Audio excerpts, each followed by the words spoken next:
Hey everybody, welcome to Takeoff with John Clark, presented by Live Casino Hotel Philadelphia. And the city of Philly is on fire. What a run. Phillies, Eagles, and the Sixers season is starting. There's real hope that these three teams could all be in the Final Four in their sports. The Sixers, they wanted to add some toughness. They got PJ Tucker. Let's enjoy this conversation with the new addition to the Sixers starting lineup. All right, let's welcome in PJ Tucker. So what is it like to be wearing this Sixers jersey? Because I believe after college, you actually kind of lived in Philly or were hanging out here? Yeah, I was in Philly a lot. My agent, Pandra Vaza, business manager, all were here.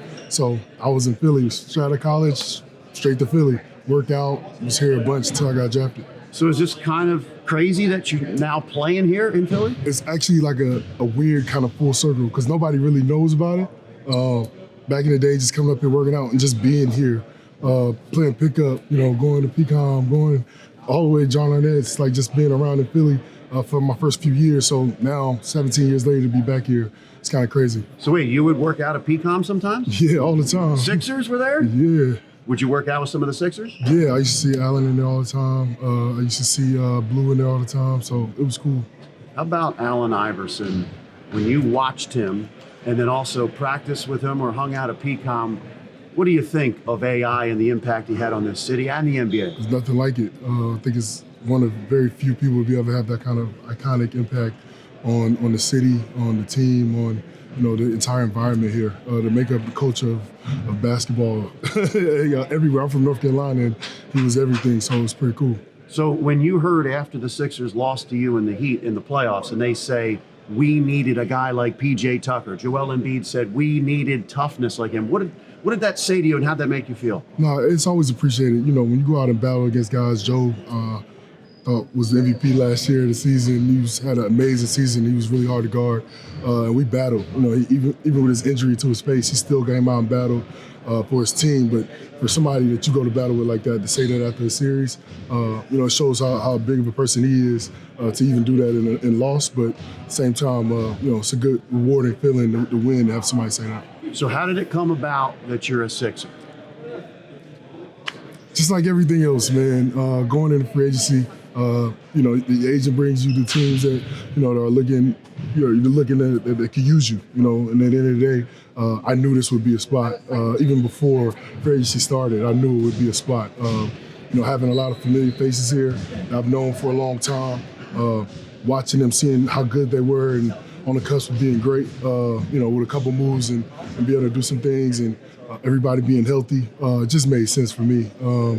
Easy choice. Like you said, I spent a lot of time here. I'm familiar with the city, love the city. So I thought, I could be a real Philadelphia-style player and add what I add to the team. James Harden had a big influence on Montrezl Harrell coming here. How much influence did he have on you? How much was he talking to you about joining him? No, obviously, being friends with James for years was a big help. And honestly, just reach out to Joe, too. I always respected Joe and loved battling him. We always joke when I started center for Houston and we played each other.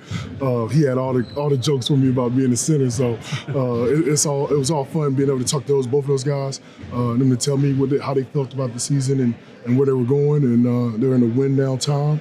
And that's what I'm all about. So it just worked out. You have won a championship. You know what it takes, how to come together as a team. Does this team have what it takes, the ingredients to be a championship team? I think so. When you look at our team from top to bottom, everybody being able to add different things, we kind of really cover the board on each position, being able to bring everything to the court. Now it's about staying healthy, guys coming together, being able to put it together, and just giving it up for each other.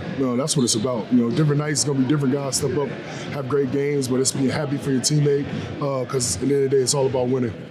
So you've played with James Harden, and I believe, you lived the corner threes. Yeah. I mean, I think you had the most in the NBA with James Harden. What is it like to play with James? How much does he help everyone else around him be better? Makes the game easy. He's smart. I think for years he was like the number one in making the right decision in pick and rolls. Being able to have guys that can roll, finish at the rim, guys that kick it to, shoot the three. It just makes the game really simple, really easy, and really fun. So I'm excited. When James came here last year, everybody sees the name James Harden, what he's done in the past, and they said, oh, Sixers, championship team. Right. But, okay, he wasn't necessarily James Harden of 5 years ago. Right. What is James Harden now? I think it's a lot different now. I think the James from 5 years ago was a real stat stuffer. He really would have crazy triple doubles and all the exciting things that gets fans involved. But I think now he's gotten smarter. Working smarter, not harder. Having a great player like Joe, who's probably one of 3 to 5 best players in the league. He doesn't have to do that anymore. Now he can distribute. He can score when he needs to. He can make plays for everybody. And that's just winning attitude and creating a winning culture to have guys be able to make everybody good. You've talked with James. He wanted out of Brooklyn. He got to Philadelphia. It didn't go the way he wanted in the playoffs. Right. How motivated is he, and maybe how has he kind of rededicated himself to training this offseason? I mean, how much more dedicated can a guy be if he gives back millions of dollars for them to be able to get other people to be able to help win? I think that's the telltale sign of somebody that, it's not about them. They know that they can't do it by themselves and they need other people to help contribute to be able to get there. Like I said, I've seen him work all summer, seeing that James from before a lot, so that just having that energy back and seeing him be injury-free, it's exciting. You're 37. Yeah. And I was talking to Daryl Morey, and he said, hey, there was no blueprint about how you could go. Right. You're 37. How old do you feel? I don't know. I honestly don't even think about it. Yeah. For me, it's just over the years of playing so many games. I think I played almost 800 games in a row at one time. So I've just always been able to take care of my body, be smart. I know I play rugged and people are so worried about all the things that I do, but really testament to my trainers, everybody that's been around me, being able to help me be me. I laugh with LeBron. We were talking on his show, and we're the same age. I'm like, hey, I can't quit before you, so how long you want to do this? So I'm going to just go until my body tells me I can't no more. You were a second-round draft pick, right? I was. You built yourself up, one of the toughest players in the NBA. Defense, scrappy, bringing it, the fight. Where does that come from? Just being the same size since I was about 11 years old. Like, you just forever playing with older guys and nobody ever giving you the ball and having to go get it. And I've always had to go get it and prove people wrong my entire career. So now, being in the league and being a tweener, being an undersized guy, early when I came in, it wasn't a good thing. And now it's interesting that it's turned. And guys guys say, we need somebody like that on my team. It's a big, big, big difference from when I first came in the league. So it's something I'm excited and happy about for guys coming next. A couple final questions for you. Does anybody have more kicks than you in the NBA? You're a sneakerhead, right? Does anybody have more sneakers than you in the league? I don't know if anybody has more shoes than me. If I had to guess, so maybe LeBron or somebody, but I don't know. All right, and I know you like coffee, right? I do. So what are you going to do now without your barista, Jimmy Butler? You know what?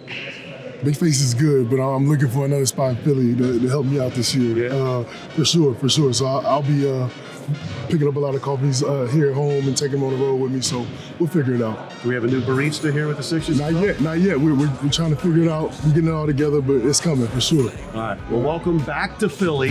That's pretty cool that you spent a lot of time here. Best wishes to you. I appreciate it. Yeah. Thanks a lot, PJ. Thanks for the time.